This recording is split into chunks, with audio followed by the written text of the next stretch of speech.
This is a big yikes. So I wrote down that in my script that I was going to start off this cold open or just intro, I guess, by saying Mamma Mia and basically trying to do that as close as I could to Mario. And well, after a couple seconds of deep consideration, we're gonna have to drop that part.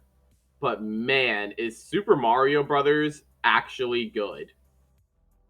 All right. Let me first start off by saying that we live in a very weird time right now as an audience member, and well, Hollywood as a whole. No longer do we live in a time of overall general creativity or originality when it comes to film, TV shows, or even the basic level of entertainment.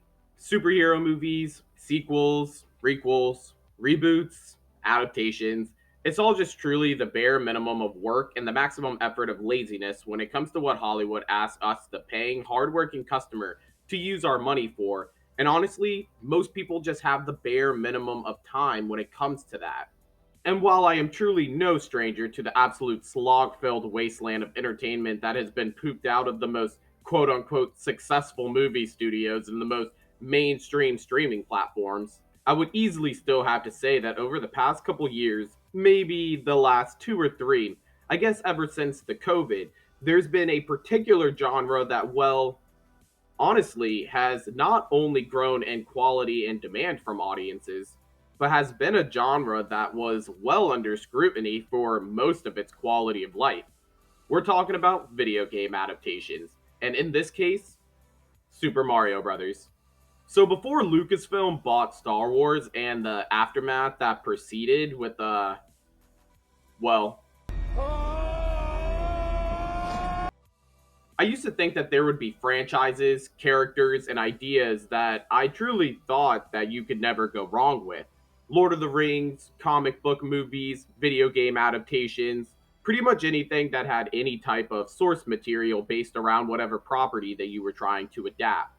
It was pretty much a sure thing. Then came the big brains, the ones who felt like that they can do someone else's work but better. I mean, truly imagine the hubris on those type of people. But I'm sitting here today and honestly so glad to say that that's not the case with Super Mario Brothers. There's simply no way that the majority of you don't know who Mario is and the story behind Mario as a whole. But just in case, the video games follow the stories and the adventures of Mario and Luigi, two Italian brothers and plumbers who find themselves as fish out of water in the Mushroom Kingdom. As Mario and Luigi, mostly Mario though, Luigi kind of gets his own kind of setup in later games. You must climb your way through the game and levels while navigating the new terrain of a multitude of different worlds, each having their own obstacles, new characters, either good or bad, and power ups spread throughout as you fight to overcome the biggest, baddest, and most evil Koopa Troopa in the land, Bowser. And just now, while you thought I might have been describing the games, I've also just been describing the movie. And so, with all of that out of the way, I'm happy to say that I thought that this movie was actually pretty good. When it comes to the overall public narrative when this film was first announced, we might as well just get the elephant in the room out of the way. Obviously, everyone, including myself, was pretty on the fence when it came to the casting of Chris Pratt as Mario. Kind of in a way that we were with Robert Pattinson when it was first announced that he would be Batman. Not as if you're totally written off, but a more prove it type of situation, you know? But I can easily say that I didn't really even notice it around after the first 10 to 15 minutes, and I appreciate that. Don't get me wrong, we're working with an extremely stacked cast, so we might as well talk characters, because without characters, we have nothing. So let's talk about the other elephant in the room. I think that we as cinema goers in a way have been jaded by the recency bias of girl bosses that have not only hit our big screens, but our small screens as well. And let me tell you, that's not the case here. The supporting cast of Luigi, Princess Peach, Donkey Kong, and Toad were great and pretty in tune with the characters that they were in pretty much whatever iteration that you played them in, with Peach and Toad being my personal standouts, and with Peach being voiced by Anya Taylor Joy. I mean, you already knew I was going to be a sucker. Anya Taylor Joy plays Princess Peach as cool and relatable, someone who has grown up in the Mushroom Kingdom as her only home that she's ever known, with people, or I guess toads, underneath her watch as her community that she has to protect. But in no way is she ever standoffish or overwritten to be this perfect type of no flaws type of character. In reality, I found myself kind of asking myself throughout the movie, why isn't she really doing anything? And I think that's the type of jaded that I'm referring to. This is a Mario movie through and through, and the character of Princess Peach played that to almost absolute perfection.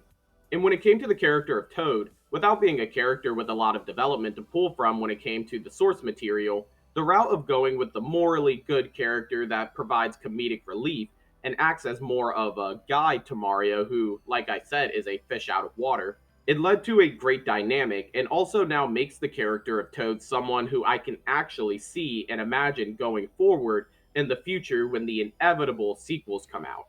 Donkey Kong and Bowser are also obviously big players when it comes to the story of Mario Brothers as a whole, the main antagonist and the main support piece. Except Yoshi, I guess, if you want to count him. I would say that Jack Black and Seth Rogen both just did their job in the case of not making the characters so one dimensional that they became boring after around 10 minutes. That's not the case. The characters already have goals and motivations with lingering character traits that can be built upon and grown throughout the franchise.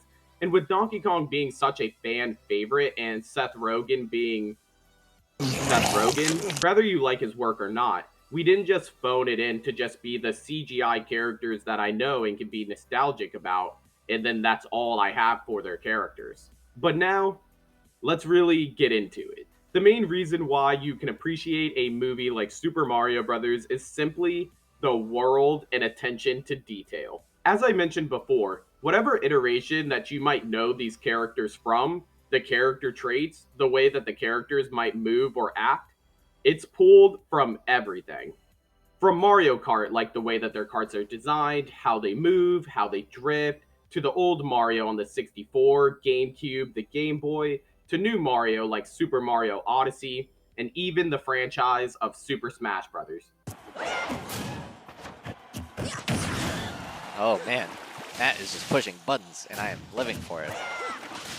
Yeah, he's already committed to the bomb of the Oh my! It's all there and executed with so much craft and grace and effort that it's pretty easy to realize that the people making this movie actually cared and realized if done right, they got something good on their hands.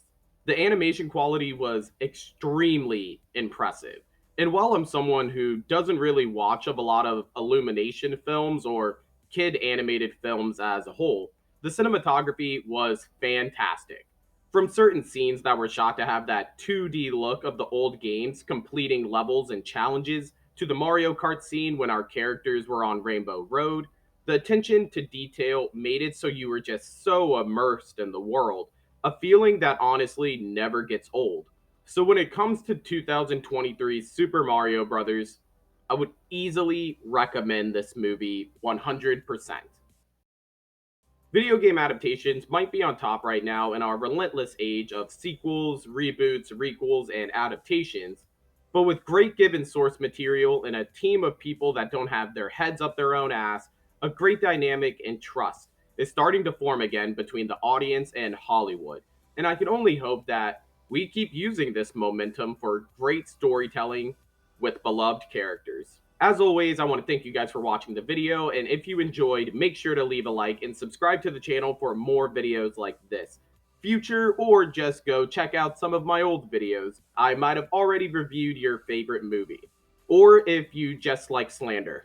A lot of that on here. But not here, not the case in the Super Mario Brothers movie. And honestly, it might be a video game adaptation grind on my channel for a little while here, so keep watch for that. Make sure you comment down below what you thought about the Super Mario Brothers. Have you watched it? Are you going to watch it? How did you feel about it? Otherwise, that's all the words I got for you today. Bye.